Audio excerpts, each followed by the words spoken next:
Come and listen to my story about a man named Jed. A poor mountaineer barely kept his family fed. And then one day he was shooting at some food, and up through the ground come a bubbling crude oil, that is, black gold, Texas tea. Well, the first thing you know, old Jed's a millionaire. The kinfolk said, Jed, move away from there. Said, California is the place you ought to be. So they loaded up the truck and they moved to Beverly Hills, that is, swimming pools, movie stars. The Beverly Hillbillies.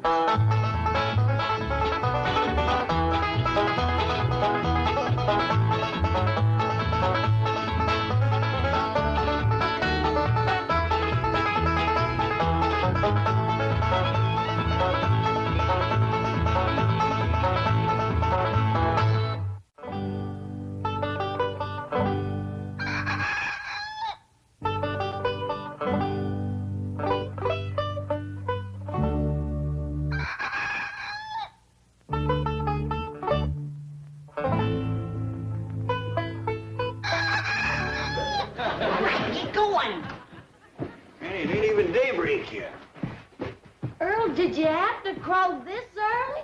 You did fine, Earl.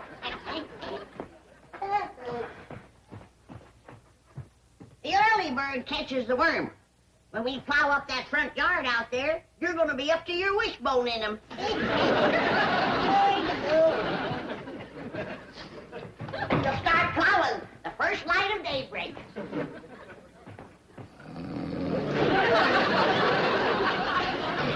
Shame on you. City living has made you soft and lazy. Now get to your feet before the whole morning is wasted. It's already past 4 o'clock.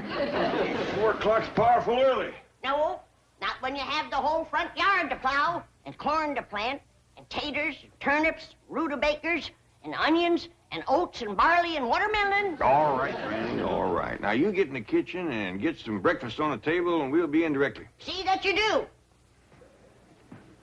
Let's eat us a good big breakfast, Jethro, because you and me are going to be pulling that plow. Huh?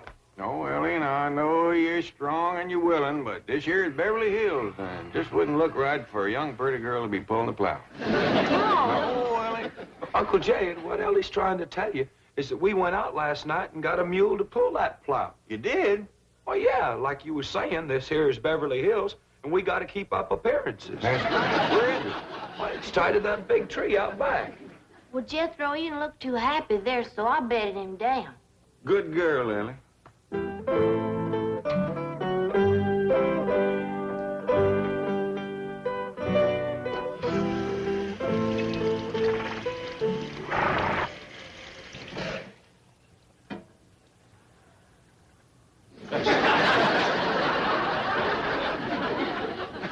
I didn't see no mule laying on the floor.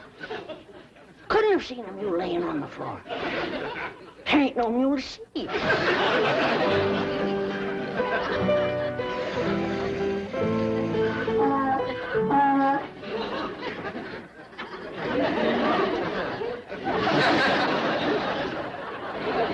How's it going, Granny?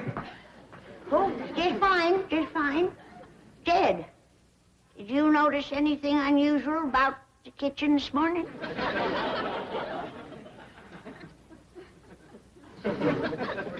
Nope. Unless you mean that mule sleeping on the floor over there. Oh, praise be, Jed. I thought I was having visions. Who brought him in here? You know as well as I do who's always bringing outdoor critters indoors. Well, see if you can get him back outdoors again. I don't cotton to mules laying around my kitchen. Tain't neat. I take care of him. Now then, young feller, if you'll just come along with me quietly. Don't rile him, Jed. I got kicked by a mule once. I want to tell you, it smarts. Granny, can I help you? You can help your pa get that mule out of here. You sure can. You won't move for me. Well, y'all just stay here and I'll talk to Nelson. Nelson? Come on, Nelson. If she could just talk to folks the way she talks to critters, we'd have us a politician in the family. Get that mule bed out of here and wash up for breakfast, all of you.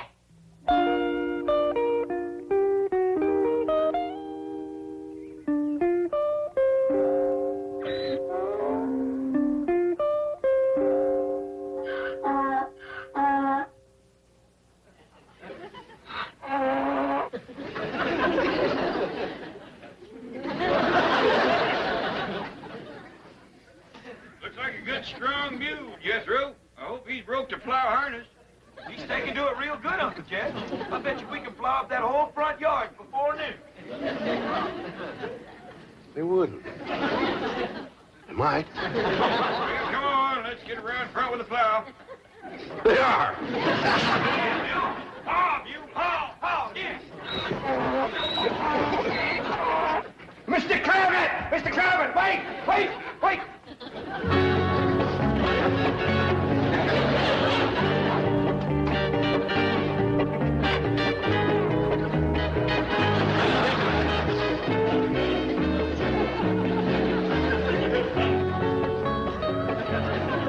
Oh, and Jethro's bringing the plow.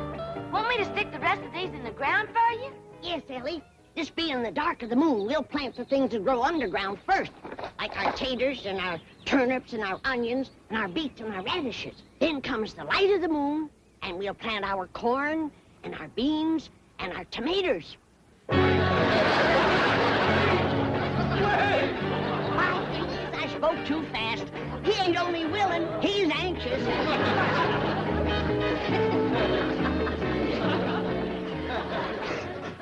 Oh, howdy, Mr. Drysdale. Is them your work clothes? So, Ellie, and just because you're such a nice neighbor, I'm gonna let you plow the first furrow. But unless you've got tough feet, you better put on some shoes. Granny. Ellie. Please. He is anxious. I'll go see what's holding up the men folks with the plow. It ain't no use, Uncle Jed. This here mule's done made up his mind. He gonna sit for a spell. Yeah, knowing mules like I do, we might as well set for a spell, too.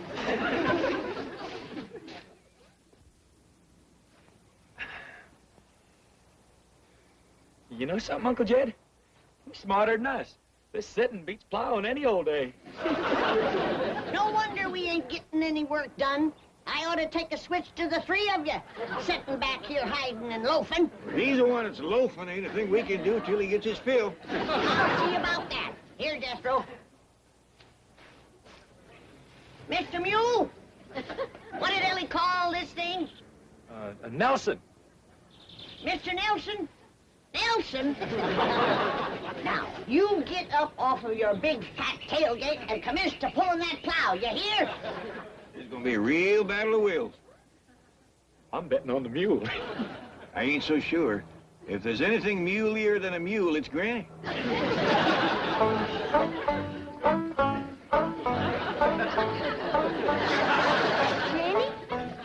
Granny? Ellie Mae, you busted the spell. Another minute and I'd have had that fella buffaloed. What's the trouble, Ellie? Mr. Drysdale said if we go to plowing up that front yard, a whole neighborhood will come storming over. Well, that's dandy. We got enough work for all of them. Well, I think you better have a talk to him, Granny. Sure is stirred up. All right, but you get that mule on his feet. Nelson balking again, is he? That's a fact.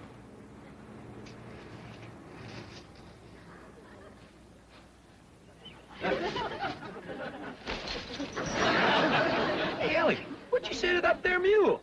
You wouldn't understand, Jethro. It's mule talk. I bet your Granny'd understand it.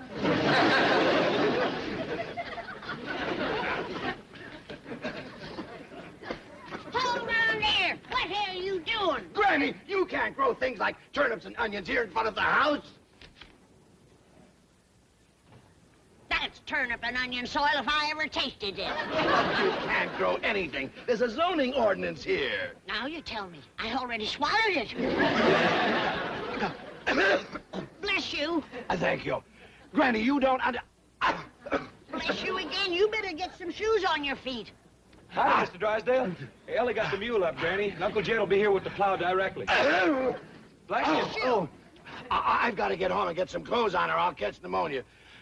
Promise me you won't do anything until I get back. I've waited as long as I'm gonna wait. Jethro, you take him in the house and put some shoes on him and some dry clothes. Okay, Granny. Come on, Mr. Drysdale. No, no! Hey, you better never say no to Granny unless you hide one standing.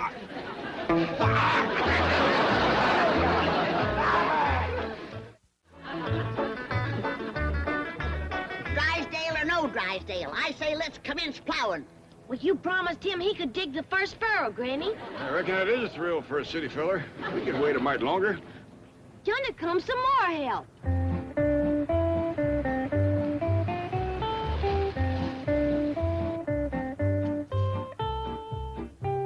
What in the name of Secretary Freeman are you doing? We're fixing to plow and plant. What does it look like we're doing? That's what it looks like you're doing. Oh, thank goodness I got here in time. You city folks are willing, but you sure don't know how to dress for plowing. Does Mr. Drysdale know about this? Oh, yeah, we was waiting for him to plow the first furrow. And we ain't gonna wait much longer. Granny, yonder he come. Don't start yet! Don't start! Don't start yet! Don't start!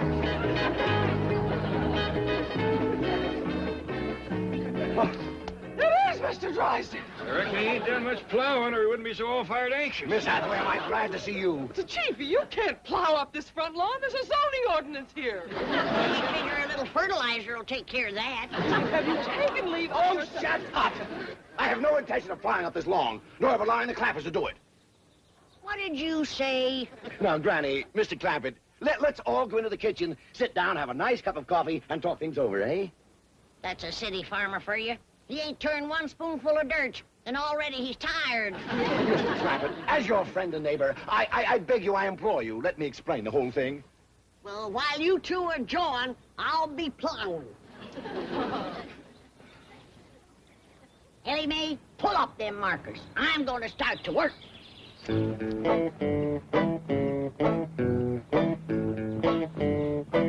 Here, Mule.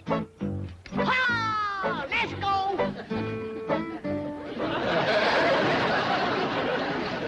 Here he goes again. Ellie Mae, get that Beverly Hills jackass on his feet.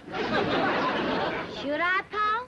Well, Mr. Drysdale seems right in earnest. Reckon a little confab first won't hurt nothing. Granny, may I give you a lift to the door? Yeah, take them. These the lazy ones. Well, now, as I was saying, that piece of ground out front is the best on the whole place for gardening.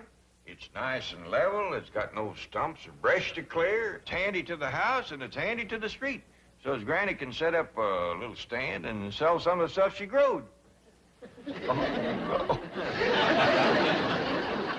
I reckon Mr. Drysdale got up a mite too early for a city fella. Ellie Mae, give him some more coffee. Mr. Clampett, your neighbors in this lovely and exclusive section would never accept such action. They would originate petitions. They would bring legal proceedings. They would take every means to protest vigorously and vociferously. You mean to get him riled? Exactly. Well, now, we sure don't want to do nothing to rile the neighbors, but Granny's powerful set on plowing and planting that piece of land out front. Mr. Clampett, I will explain to Granny that in addition to the aesthetic depreciation and the local hostility that would obtain, the net results in volume of produce weighted against value per acre would make the entire venture economically unfeasible. Well, if you're going to explain it to her that way, I might just as well start plowing. You gonna tell Ellie to get that mule up, or am I gonna have to start turning that ground by hand? Granny, just bank your fire for a minute. Ain't you done jawing yet? No, not quite. What time is it? Almost straight up for 9 a.m. Hear that, Jed? We've done wasted the whole day. Hey, pour your Granny a cup of coffee. You want to do your granny a favor? You get that four-legged friend of yours to pull in the plow, like he was paid his bucket of oats to do. Granny, I dasn't without Pa tells me it's all right to do. Are you gonna tell her? Not right this minute. Now, sit down. Setting is for hens, not for farmers. Now, I'm going out there and look that mule in the eye till he does my will. And I want to warn you, Jed Clampett, you're going to own a mule with a powerful headache and a broke spirit. I hope your field trip idea works. That little woman out there is harder to convince than a bank examiner. Don't worry, Chief. I shall carry the message to Garcia, or in this case, to Granny. Well, I'll change clothes and get down to the bank. Lots of luck. Now then, shall we put Granny in the front seat with me? Well, I kind of favor the back seat twixt Jethro and me. I figure maybe we got the best chance of holding her in the car. Yeah, because Granny ain't going to take this sitting still. That's a fact. Well, I got our hat and a reticule. Granny won't go no place without she totes a reticule. How far is it to the place we's going, Miss Jane? Oh, it's about an hour's drive from here. That's going to take considerable holding. Sure is, because right out there is two of the stubbornest critters that ever faced off.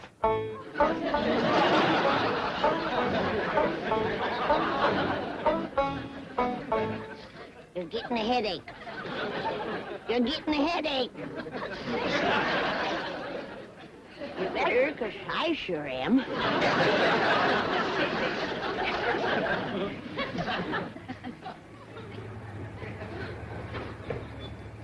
Come on, Granny, we's all going for a ride. Well, if that don't take the roof off in the barn, loafing isn't bad enough. Now it's joyriding on plowing day. It ain't exactly joyriding, Granny. We got something to show you. Indeed we have, Granny. This will be a ride you'll never forget. That's for sure, because there ain't going to be no ride to remember. The pleasure is considerable if you come, Granny. Miss Jean's going to show us all about gardening and crop raising. That'll be the day when a city woman can show me. Pedro, I reckon in order to save time and palaver, you'd best fetch Granny along. Granny, you know I got to do whatever Uncle Jed says.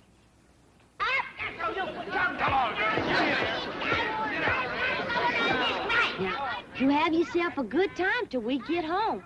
There's lots of food and water, and you can go for a swim in the cement pond if you want to.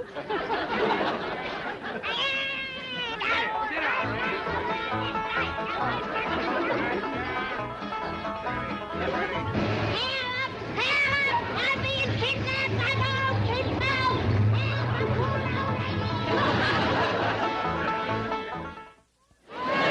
This was my idea, to show you how unnecessary it is to plow and plant. Look out there. These people make farming their life's work. By their efficiency and modern methods, they raise better crops and more of them than you and I could ever hope to. Speak for yourself, city woman. Now, there ain't nobody so wise that they can't learn something new. Well, don't expect me to learn them. Look at them, planting corn at the dark of the moontime. I'd like to see their faces when nothing comes up. Granny, the modern farmer is so efficient that each one feeds 28 people. Now, you hear that, Granny? You don't want to put men out of work with families that big.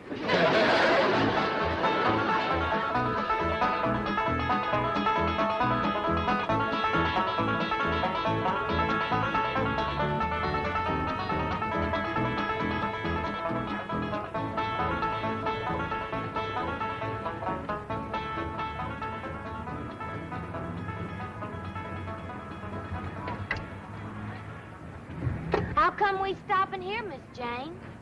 We's only a half a mile from home. We got plowing to do. Granny, ain't you convinced yet? Precisely why I stopped you, Mr. Clampett. I have something else to show Granny, and I think you'll find it very rewarding. What's that mean? I think it means you're going to get a reward. In that case, get out of my way.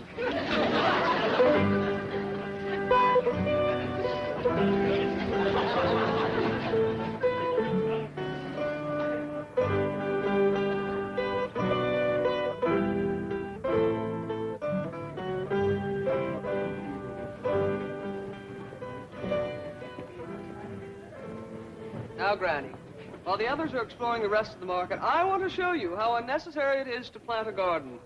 Look, could you grow a watermelon like that? That's a watermelon. Yes. Back home, that'd be a cucumber. Serious. But I must admit, that's the biggest cockleburr I ever did see. Granny. I'd sure hate to comb a mess of them out of a mule's tail. Granny, this is a pineapple all the way from Hawaii. In fact, there are fruits and vegetables here from all over the world. Come on. Ah. You know what this is? It looks like a hairy hickory nut. It's looking back at me. This is a coconut from the Philippine Islands. And over here are bananas from Central America, and here are nuts from South America. Well, that's one thing they don't have to bring to California. Nuts. Granny, you just won't take me seriously, will you? Well, everything's so mixed up out here. It's got me discombobulated. Now, everybody knows that you plant turnips on July the 25th. But out here, you can't tell the difference twixt July and October. Well, why bother to plant them all when the best in the world are here at your fingertips? Look at these turnips. Well, now you got me beat. I once growed a double turnip, but I never pulled 4 out of one hole.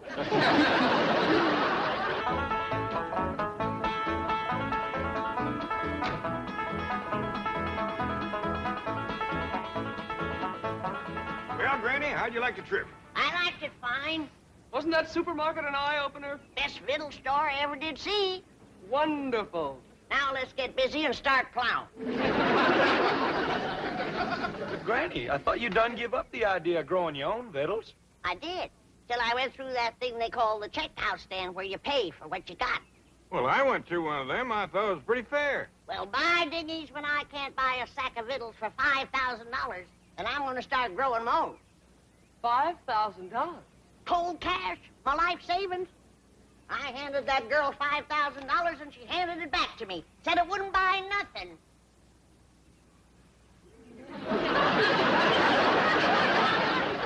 Well, no wonder, Granny. It's Confederate.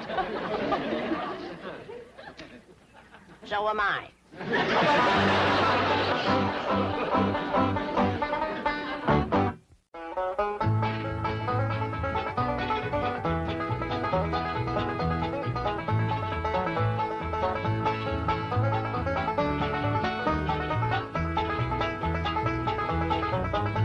Well, now it's time to say goodbye to Jed and all his kin. And they would like to thank you folks for kindly dropping in. You're all invited back next week to this locality to have a heaping helping of their hospitality. Hillbilly, that is. Set a spell. Take your shoes off. Y'all come back now. Here? This has been a Filmways presentation.